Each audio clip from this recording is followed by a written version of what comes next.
Hello again in the next episode of BMI Bicara Minggu Ini. In this week, I'm your host Norman Goh. This episode, I am joined by a fellow colleague from Malaysiakini. We have Muhammad Haris. Last week, political twists and turns erupted the whole battle in the new arena in Malaysian politics as we get ready to turn to a new gear to prepare for a snap election in the state of Sabah. However, the battle between the three Malay-based parties, namely UMNO, PAS and Bersatu, is yet to be seen despite all three are currently working together at the federal power under Perikatan Nasional, albeit perceived as a loose coalition. In this episode, held at the Parliament, together with my fellow friend Muhammad Haris from Malaysiakini, I am joined by the Deputy Youth and Sports Minister, YB Senator Wan Ahmad Fayhsal, Wan Ahmad Kamal. Welcome to the show, YB. So I'll pass it to Haris.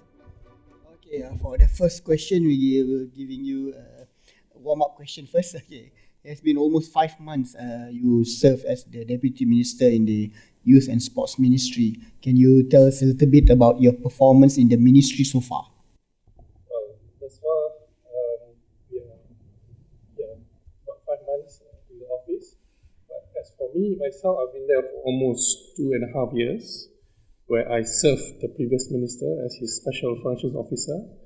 Definitely, in terms of familiarity, I am more familiar than the minister himself. But definitely, I am all for him in terms of supporting him in terms of policy matters and also execution of the plans that were done earlier by the previous administration. So, we've been a performance and so far. So another question is, Undi 18 still the agenda? Definitely it is. It's already passed in the parliament. And what we are doing now is basically to increase political literacy through our outfits in KBS. For example, we have iLead, where we are currently running what we call Sekolah Rukun Negara, whereby we're going to educate the youth at the grassroots level on the importance of Rukun Negara and also about our political philosophy, system, culture, and also ideals. So, the Perikatan Nasional government took power from the hands of Pakatan Harapan, and in the midst of COVID-19 pandemic, the current government enjoys the support towards the Prime Minister. I think a lot of numbers are not published, and you also gave your comments to consider this on Astrawani. So how is the government handling the situation, and the real economic impact will be big, affecting many youths facing unemployment, escalating unemployment to nearly 1 million. I think right now, if I'm not wrong, it's reaching about 800,000. So do you think Prihatin and Penjana program, they are solid enough to cushion them, or some, your opposition leaders will say, just piecemeal policy? Well, as how the Prime Minister described the situation, we are in unprecedented times whereby all the impact of COVID-19, especially running up to the movement control order, were very much quite negative against the people at large. Nonetheless, the decisive moves by the government, especially by our Prime Minister, Tan Sri Yassin, has proven to be correct thus far, with all the packages or stimulus announced, Penjana, Prihatin. Yes, they are basically it's just a temporary measure to alleviate immediate pain.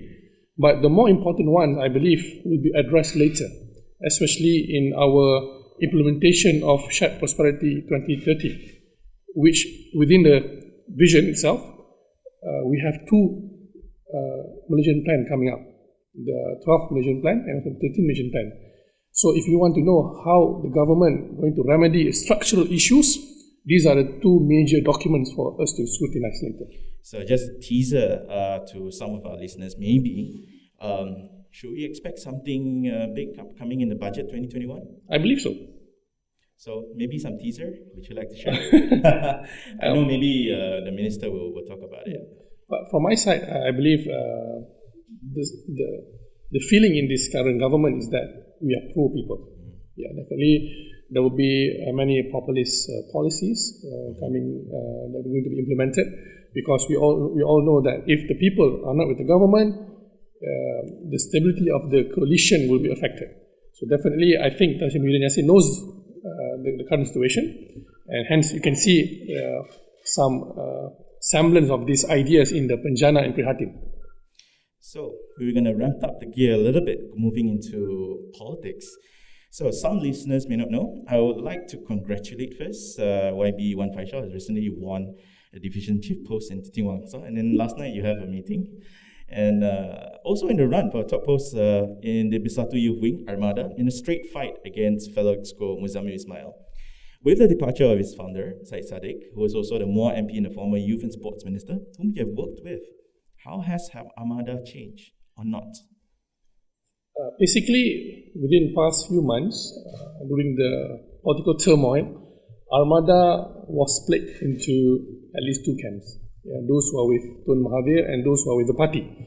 And if you can see, when our former chief leader of Bersatu, Syed Saddiq, and he made unilateral proclamation that Armada would be going with Pakatan Harapan, he received massive rebuke from the grassroots all over the country. So as you can see, the sentiment within Armada is basically with Tan Sri Muhyiddin Yassin. Not because of Tan Sri so much, I think because of the painful experience we had in Pakatan Harapan, especially with the AP.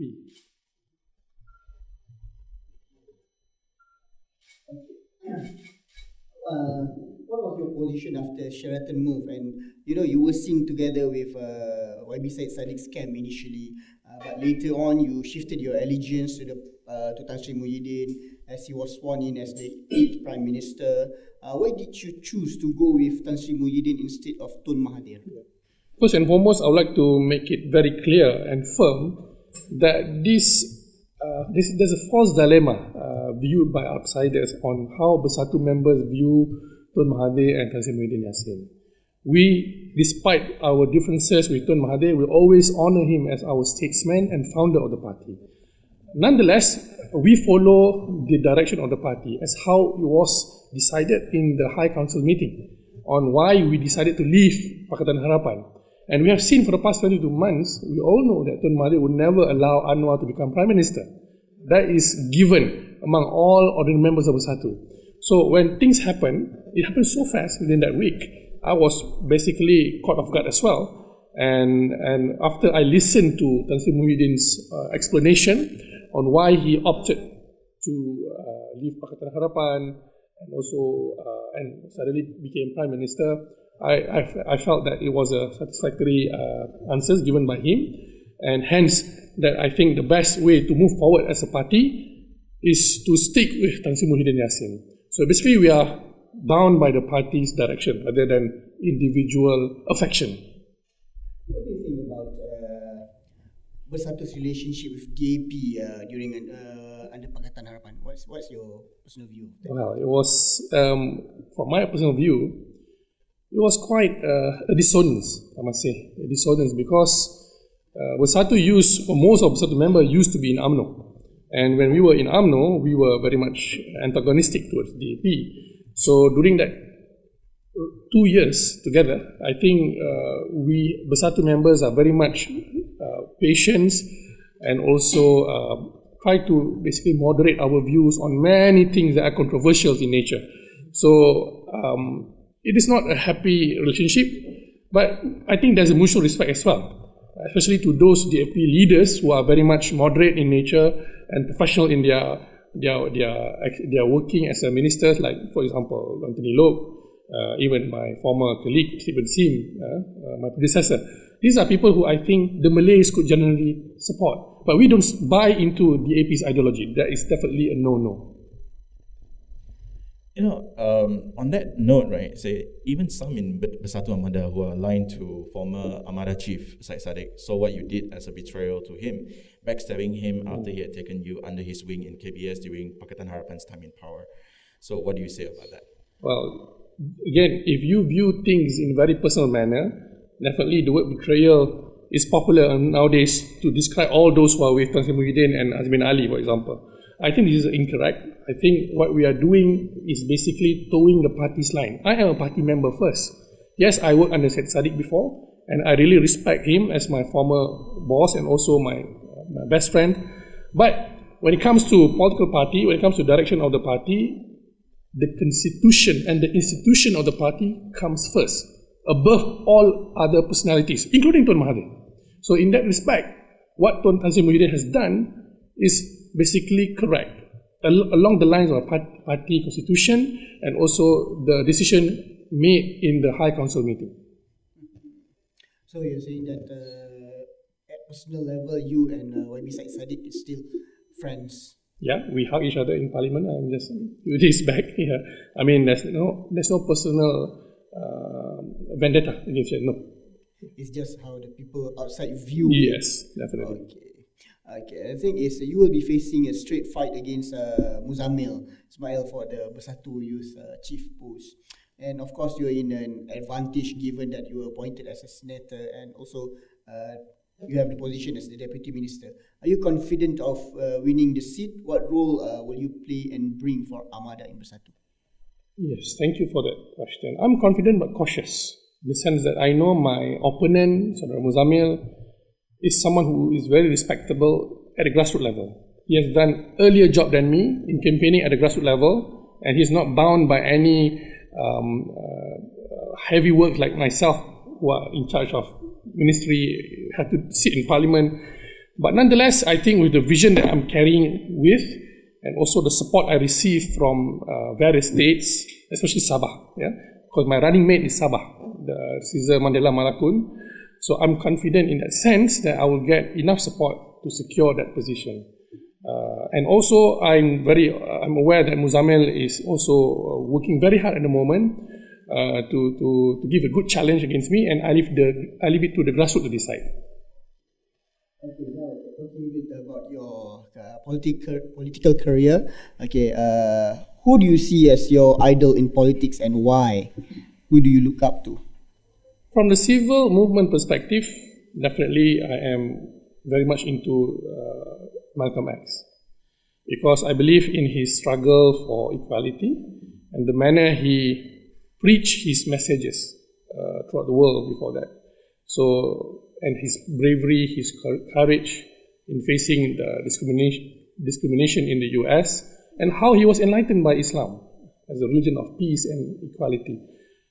That is Malcolm X. Of course, the other leader that I'm very fond of is Tuan Mahathir. We grew up in his era, and I believe in many of his ideas, especially when it comes to turning Malaysia into an Asian tiger, developing a high-tech industry, heavy industries, and also making Malays more competitive in that sense.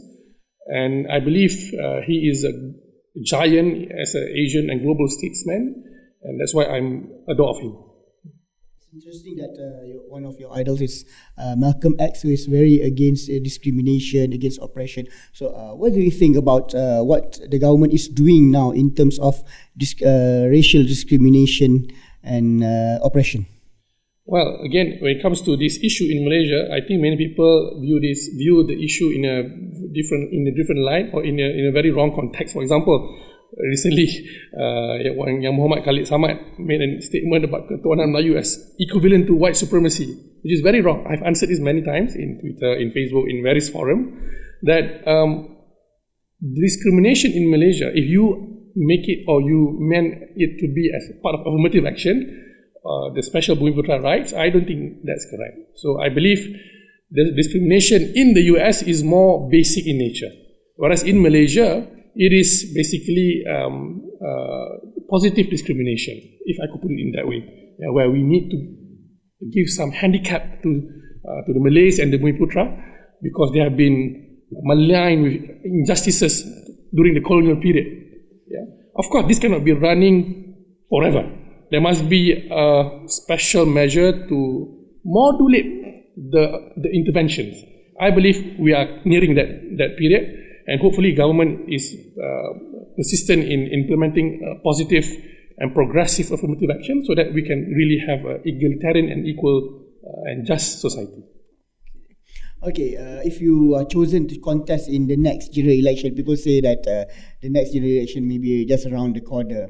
Where do you think you want to run in the election? Why? This is a very sensitive question. Definitely, I am all for the decision made by the president of the party. I leave it to Tan Sri Muhyiddin to decide whether I'm fit to contest or not. But if you ask me honestly, Since I'm a KL boy, I prefer to be in KL. Now, moving on to moving from party itself, let's look at Perikatan Nasional. So some analysts do point out that among partners in Perikatan Nasional-led government, Bersatu is seen as the weakest link, and it's the only reason it's still in advantage at the moment because the party president is the current prime minister. What do you think about that take? Bersatu might be seen as the smallest among all, but we are the most progressive thus far among all the Malay parties. So not necessarily the weakest link, but it is, although small, but it's like the Malay saying, kecil tapi berbisa. Yes, we are more, I think, nimble. We are more flexible and we are more open. You could see that even like myself and few others. We are even Armada. The youth could become chief divisions in certain places. Yeah, so you can see that Bersatu is more open. We are not colored by legacy issues or controversies like what happened in other parties. And I believe this would create more positive vibe for Malay youth, especially, to come and join us so that we can become an alternative for the constituents. So we know that Bersatu itself is also, I think if I'm not wrong, it is still 55% of young members, youth members. So within Perikatan Nasional, each party has its own youth wing. You have their own Pemuda PAS, Pemuda UMNO, and there is Bersatu's Armada. All have the same target group, Malay youth. So what difference can Armada offer compared to the other two? Do you think Armada can be more appealing to the target group compared to PAS or UMNO youth? If you could notice that in Armada or Bersatu itself, the word we describe ourselves is peribumi. In that sense, even in Sabah and Sarawak, we have members and leaders among the Karazan Dusun, among the Bumi Putras there. So they are not being treated as second-class leaders in Bersatu. Yeah. So in that sense, as I say just now, we are more open, we are more flexible, and we are more tolerant to various views and also positions. And we hope that by having this kind of character, we could entice more youth, especially in urban areas, to be with us. However, after the verdict and sentencing on the SRC case involving Pekan MP former Prime Minister Najib Razak last week, as well as the dissolution of Sabah State Assembly, UMNO President Datuk Sri Ahmad Zahid Hamidi announced that the party will not join Perikatan Nasional while supporting the current government. So the statement by the party president sends a clear message to Bersatu, and you do see this. Do you see this as a threat to Bersatu's survival? And what do you think about the invitation for Bersatu to join Mufakat Nasional? Do you think that this would further strengthen Bersatu? Or maybe otherwise? Why don't you just stay in Perikatan Nasional or have UMNO PAS formalize Perikatan Nasional instead? Well, it depends on the objective of the coalition. If the coalition targets to basically unite all Malays or Bumi Putra in that matter, I think either Mufakat Nasional or Perikatan Nasional, we have achieved that. And what we want to do next is basically to be more inclusive, regionally speaking, because if you notice, Mufakat Nasional is pretty much Semenanjung centric. By having Perikatan Nasional on board or as the larger umbrella, I think we can be more inclusive with the smaller component parties in Sabah and Sarawak. I think that's what we are aiming for, to show to the Malaysians out there that we are the next coalition that could become the umbrella for everyone. But what do you think about the reaction by UMNO President? After the verdict, do you think that it was it expected? Was it something that what do you think of that? Personally, we were caught off guard, definitely, from my personal point of view. But nonetheless, we do understand why President UMNO made such a statement, given the tension at the grassroots level in UMNO party itself with regard to, for example, having Bersatu on board. But I think if you notice, both leaders in Bersatu and UMNO, they were together before. They know each other very well. They have personal bond. And I believe they can manage the differences and strike a consensus with regard to the way moving forward in Perikatan Nasional.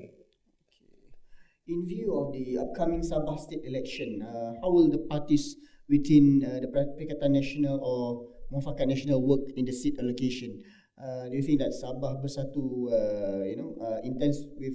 Sabah Bersatu intends to contest in 45 out of 73 seats in the state? That has drawn a rebuke from UMNO, and you have also openly rebutted the response by UMNO's information chief and Deputy Youth Leader Sharil Hamdan on this. Now most leaders from Bersatu Sabah were formerly from UMNO. However, in this case, how will Bersatu and UMNO work in facing the impending election in Sabah? Will Bersatu make way and possibly see both UMNO and Bersatu contesting in the same seats and risk losing the state election? I just came back from Sabah last night, and I've been there for 3 days. I went down to all interior areas like Beluran, Tenom, and from my discussion with Armada and also Bersatu leaders there, I can see that they are hopeful that Bersatu will become a main driver in this coming state election. Why? Because as I rightly said in my statement against Saudara Sharil Hamdan, from outsiders' point of view, they do not understand how big Bersatu is in Sabah.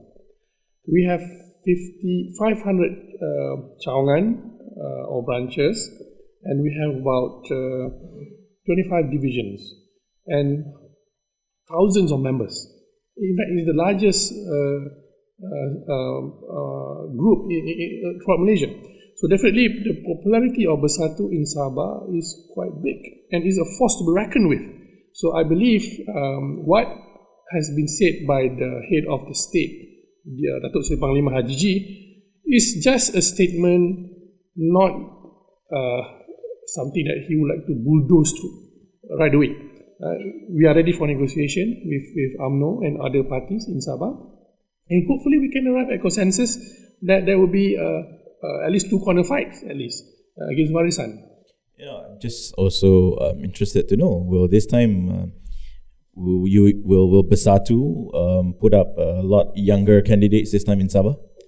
Definitely, as upcoming or as the candidate for the youth chief of Bersatu, I am all for younger candidates in this election, especially among Armada.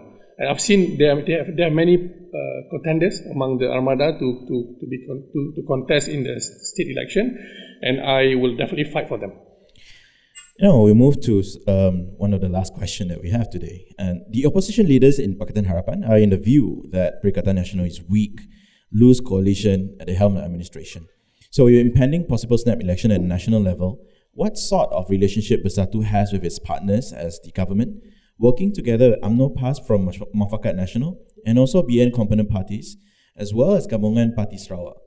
Some say the snap election may be called as early as October. This is actually right after your party election. So do you think despite Tan Sri Muhyiddin's high approval rating at the moment in managing COVID-19 pandemic, do you think that will be able to carry him and the whole coalition through? I know it will be a bit challenging internally speaking for us to manage this, for example, especially the seat negotiation. But I think the top leaders, if you can see the photo ops, they have been sharing almost on weekly basis. We are moving on the right direction. I think we have learned the mistakes done by Pakatan Harapan before, where squabbles are being made public. I think this time around, although we do have some public tension, but Tan Sri Muhyiddin being a statesman himself, I think he managed to handle all the component parties, and hopefully with his popularity at the highest level, especially after the trial, we can really convince Malaysians at large that for the next term, please vote for Perikatan Nasional. But then, of course, within Perikatan Nasional, there are quite a number of those who are still having cases in the court. I think how will this affect even in the upcoming election? Again, as how it was stated by the Prime Minister himself, we believe in rule of law, we champion this, and definitely we allow the court to decide the cases.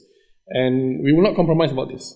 We try our best to ensure the public that our system, our judiciary is free from any intervention from the executive, and I think we have proven that. You have mentioned about Dr. Mahathir won't be giving Datuk Sri Anwar to become Prime Minister. What is your view of Datuk Sri Anwar and PKR during your time in Pakatan Harapan? What do you think of him? Dr. Sri Anwar Ibrahim, he is undoubtedly is one of the best statesmen we ever produced. Yeah, and he has proven himself as a leader who has perseverance and also creativity and also vision. But running up to our time there in Pakatan Harapan, you can see that the internal tension between Dr. Sri Anwar and Dr. Sri Azmin has made Pakatan Harapan to become unsustainable at all. Internal political bickerings, and also I don't see Dr. Sri Anwar himself, but more on of his supporters who pressured Tan Tun Mahathir to really relinquish the post and make way for Dr. Sri Anwar. I think that has become a pain throughout the Pakatan Harapan time, and hence the coalition could not sustain under that kind of controversies. Do you think that is fit to be Prime Minister? If he has enough support from the people, from the floor, why not? Okay.